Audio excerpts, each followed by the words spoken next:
Welcome to another episode of Making Democracy Work, a show on public interest brought to you by the League of Women Voters of Honolulu, hosted by myself, Chris Edwards, and airing on Alelo Channel 53 and Alelo On Demand. Today we're joined by Representative Adrian Tam of the Hawaii House of Representatives. Welcome, Adrian. Thank you, Chris, and my huge thanks goes out to the League of Women Voters for inviting me out here today. Absolutely. So today we're going to be chatting about the ongoing conflict and war in Ukraine. We're going to be talking about your district in Waikiki, and we're going to be talking about the reopening of the Capitol. And with the pandemic, so many people, weren't able to visit the Capitol, and so now that it's finally open, we at the League and I think a lot of our listeners would love to, and viewers would love to hear about that. But I think first we should start with the Ukraine resolution, which you recently authored. Can you tell me about the resolution? Yes, so, like many, I am very disdained and disappointed and scared over what I'm seeing on the cable news networks every single day. And I thought that, as a state house, we should take a stand on this issue. So, as Vice Chair of Culture, Arts, and International Affairs, we have the unique opportunity to hear resolutions that come before us dealing with international affairs, which this falls under. And I'm very grateful to have Chair Cedric Gates help me on this, along with the leadership of the House, so that we could pass this resolution as soon as possible, because Russia moves fast as well. We have we have an image of you announcing it, and it's passed the House, correct? It has passed the House, yes. Fantastic. Can you tell us about the image that we're seeing on the screen here? So this is us right after we passed the resolution in the House. Normally resolutions go through a committee hearing process, but like I said earlier, Russia moves very fast, and we need to ensure that we take a really strong stand as soon as possible. The resolution does several things. The resolution stands by Ukraine and their fight for democracy and preserving democracy. It condemns Russia and the government under Vladimir Putin. It calls for the release of Russian protesters in their country. It calls on Hawaii and the government of Hawaii to sever all business and government contract ties that they may have with their contractors as well. It suspends all business and government-related travel to Russia. It calls for us to sever ties with sister city relationships in Russia. And yeah, I think that's what it does. That's the crux of it, at least. For many people who don't know, Ukraine is very young. Ukraine's only 1 year older than I am. And many of the people who are in Ukraine right now fighting for their democracy were born under the Soviet Union flag, and they don't want to go back. They've known democracy for so long, and for their kids, that's all they've known. And I think this is a stark reminder of the world we live in right now and the world we want to live in. Should we be a nation or an entity that would stand by and do nothing when a sovereign democracy is being attacked, or should we take a stand and do something? And that's why we took this initiative to pass this resolution as quick as we can. Why is it important for the state of Hawaii to cut business ties and cut, that sister city relationship? It's important for us to do that because if you see what's happening with the Russian government, we shouldn't have any kind of relations with that. They bombed a maternity ward. They've attacked civilians. Right now, the International Criminal Court is considering putting them on trial for war crimes. And that's something that we shouldn't be, we shouldn't have ties with that. And, but that's why I really applaud PAR Hawaii for no longer importing their oil from Russia. You know, the United States only imports about 1% of the oil from Russia, and Hawaii is different because we import 25%. What I'm happy about now is that Par Hawaii is going to import that 25% from North America, so that at least we are supporting, you know, the United States or Canada. Or maybe Mexico. Or maybe Mexico, that's correct. Yeah, always happy to support our, our partners and neighbors in our own neighborhood. Today is March 16th when we're recording, and so anything could happen between now and when we air in April. But the sadness and devastation that we've seen in the last 15 or so days since the beginning of the war with Russia invading Ukraine has been, terrifying. Bombings of apartment buildings, hospitals, schools, really dreadful, knock down people's buildings, and they have over 2 million refugees who've had to leave the country and fled to neighboring nations. A really just devastating sadness and loss of human life. Can you tell me why you felt it was a good idea for you to write this resolution and author it on behalf of the state? Well, I'll tell you why. There's a silver lining to all this. I've never seen the world come together so united in their support for Ukraine and these economic sanctions that are being imposed on Russia. And even the Russian people who are bravely protesting against their government right now. I've never seen such an active role in protecting such a young democracy, and it really moves me. At that press conference, if they were willing to put up the photo again, you'll see that not only was it lawmakers at the press conference, but it was also the Ukrainian community that was there with us.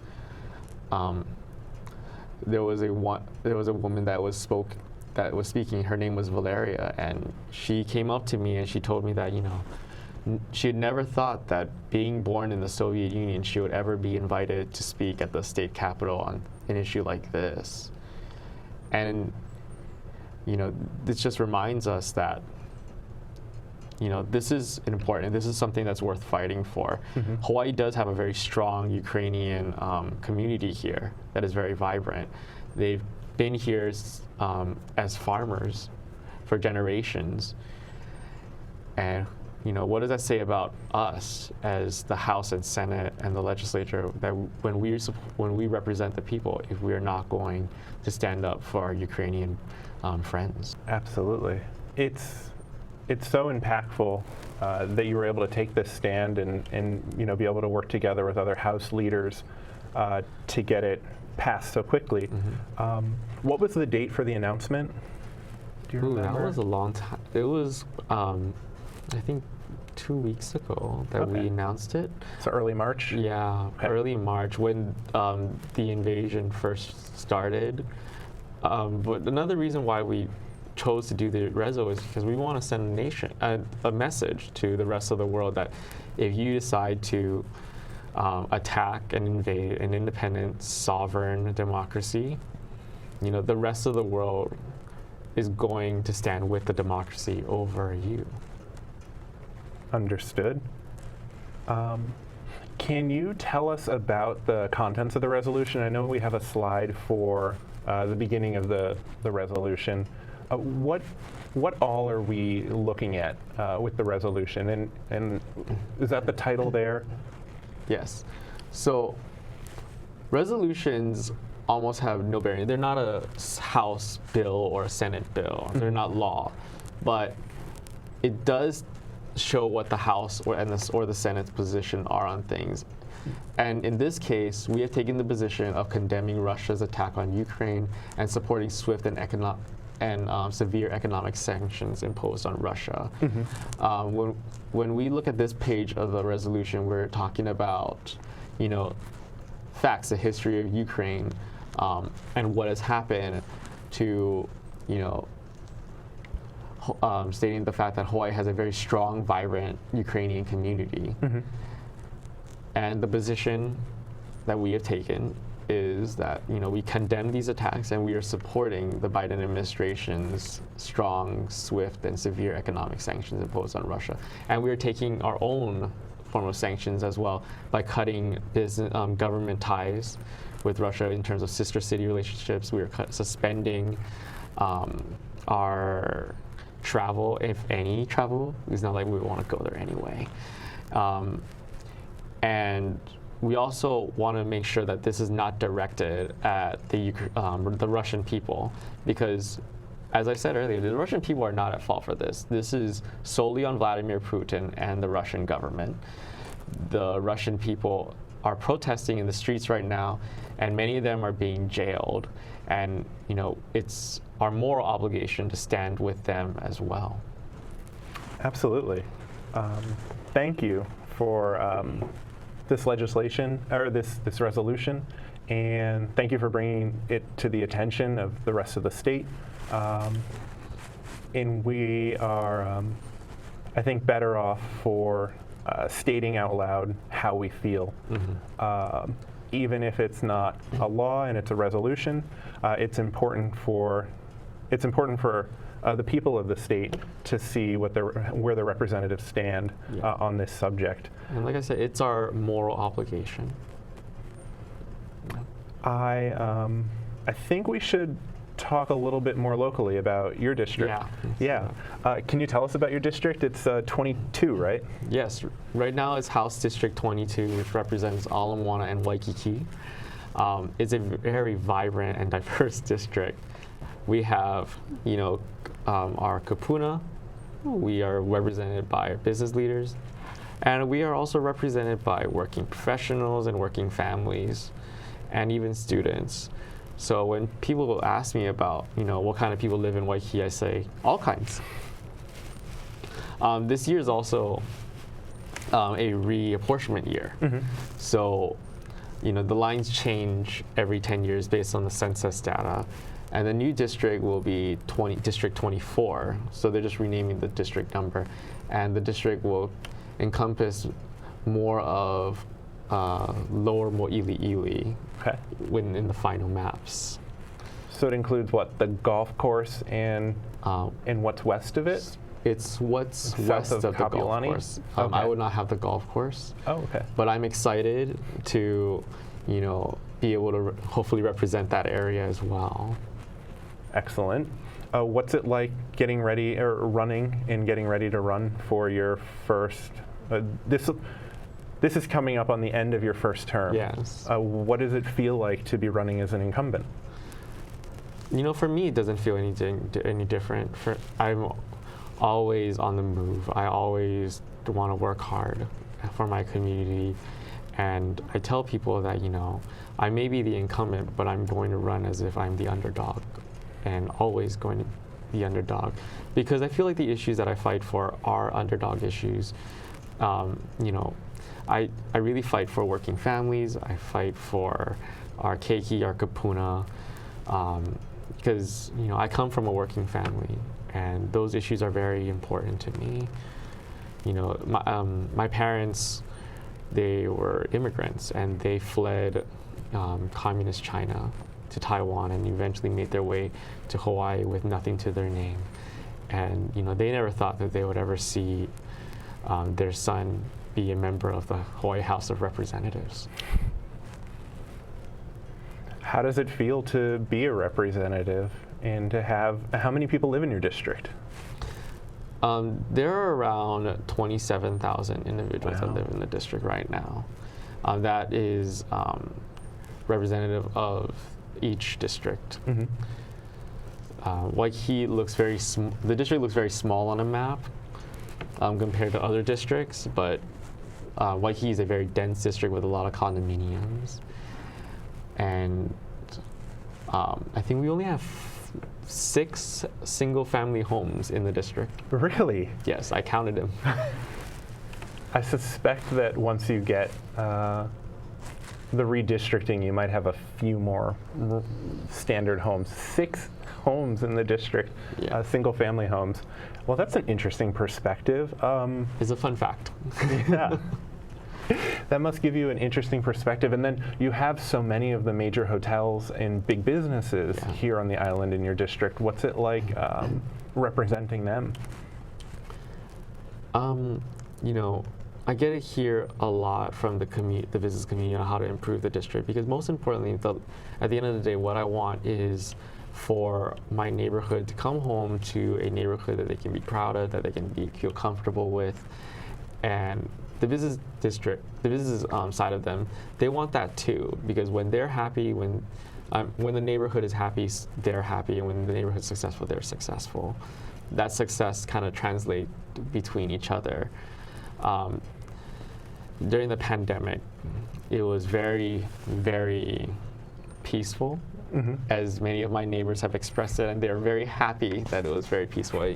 I've never seen the Waikiki streets empty before, but I have to remind a lot of my constituents. I say, you know, I enjoy the peace, but behind you know, every shuttered business is a family that is struggling, whether they are a business owner that has put in their life's work into that business, or an employee who's on unemployment now and has got the federal help in unemployment, and that's still not enough to sustain them because they were making more when they were employed.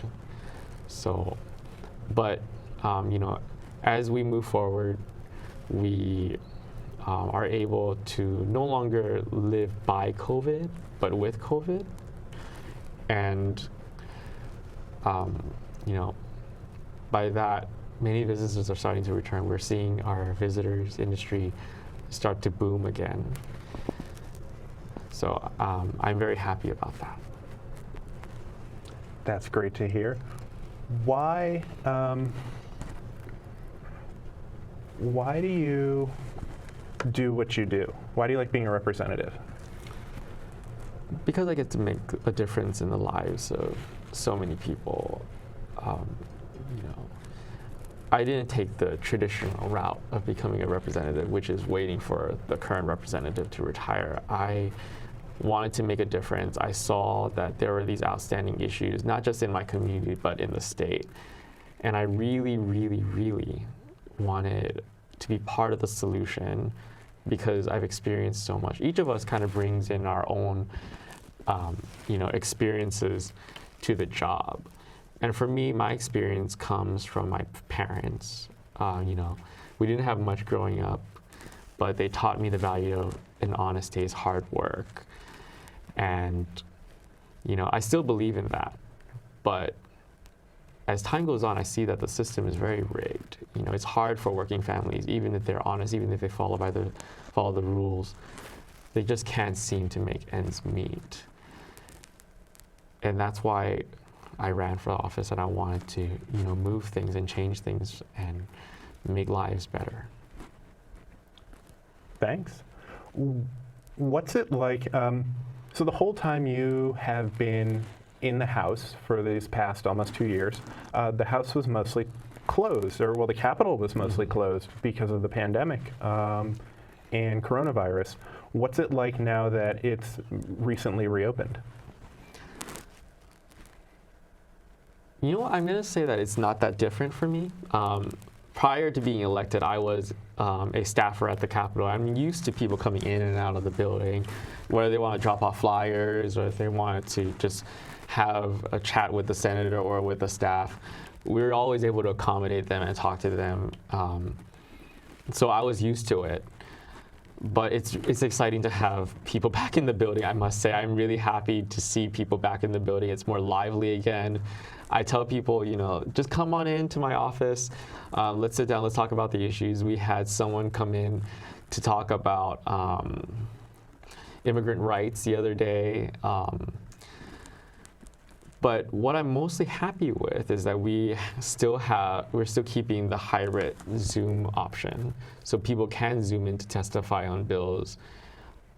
And for me, that would have been my preferred option, because if I had to testify on bills, I would love to do it in the comfort of my own home in my PJs. You know, so we're keeping that option, and there's the silver lining of the pandemic and the Capitol being closed that, there's more access to the Capitol now.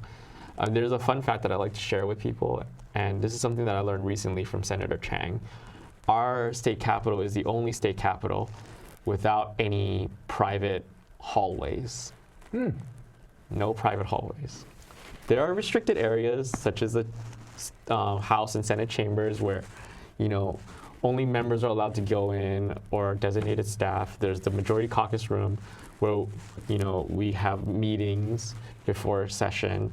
And there's the private elevator, but most of the time, our legislators use the private elevator when they're running late for session or another meeting. But if you go to the Capitol, you'll see legislators using the public elevators and hanging out in the hallways, the public hallways. So it's that transparency that I'm very proud of that not many other state legislatures have. That, I'm really happy that we're going back to this open Capitol concept. Yeah, and one of the most important things about the ability to remote in to provide testimony and things like that is some people don't have the ability to take the time to get to the Capitol. And that's not just people who live on our island, that's people who live on other islands. And their ability to reach us, on a lunch hour, for example, increases the access that they have and the ability to see them and hear them and speak directly in important moments. Do you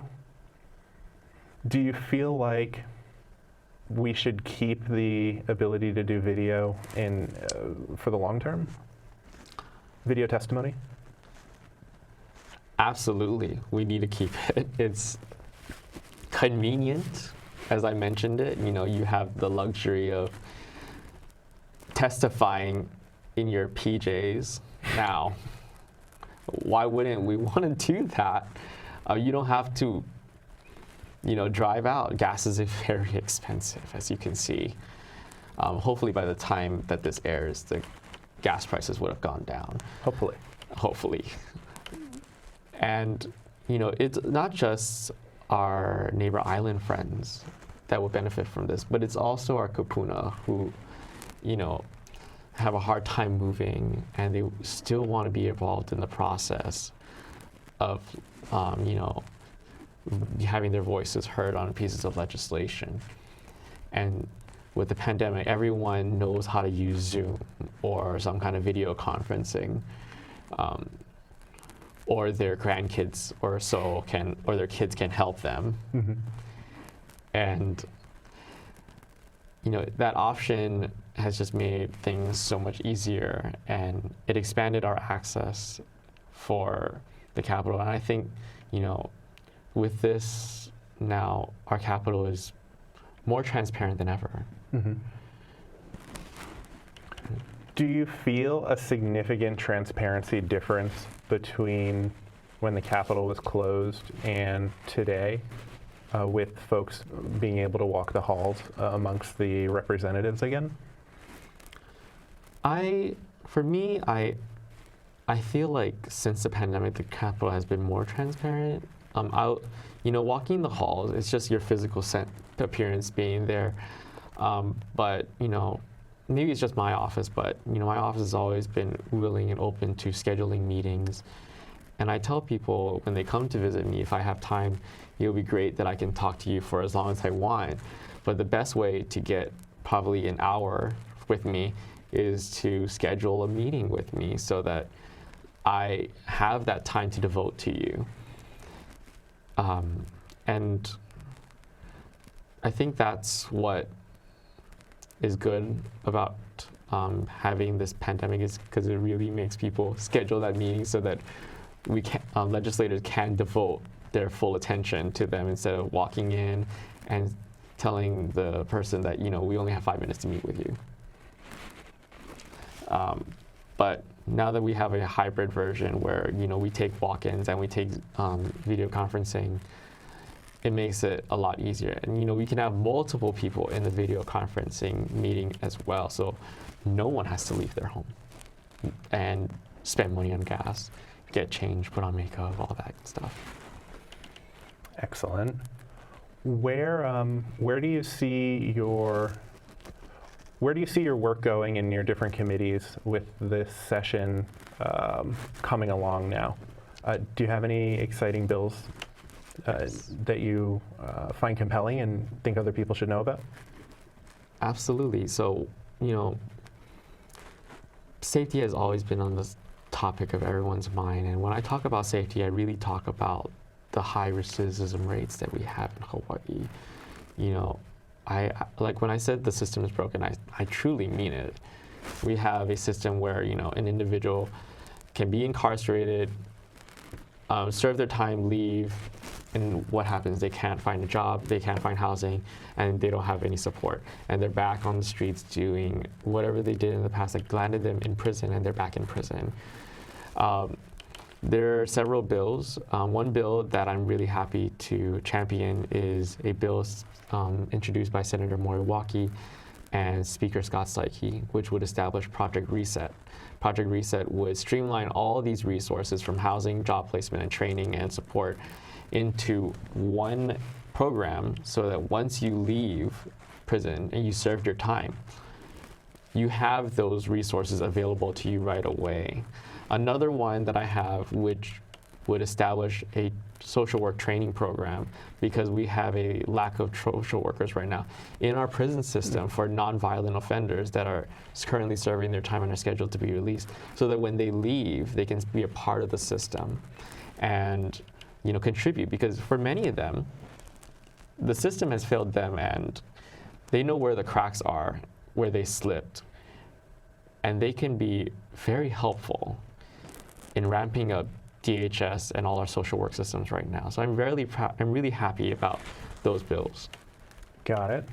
I would love to have you back in the future to discuss that more. I would love to be back. Yeah, public safety and recidivism is definitely on the mind of the League of Women Voters and a lot of folks that are watching the show on Alelo.